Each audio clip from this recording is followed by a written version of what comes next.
अरुण बिहारी संग संगे होता बड़का चलिया कि गौवा के रंगदार हमें धर्मेंद्र वाली माफिया कि गौवा के रंगदार हमें धर्मेंद्र वाली माफिया।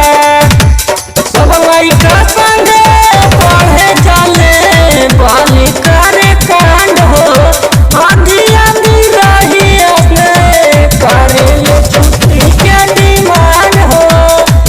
हर सब लइका संगे पढ़े चले कांड हो आधी आधी रही से करे छुट्टी के डिमांड हो। हरे घर आकर काटे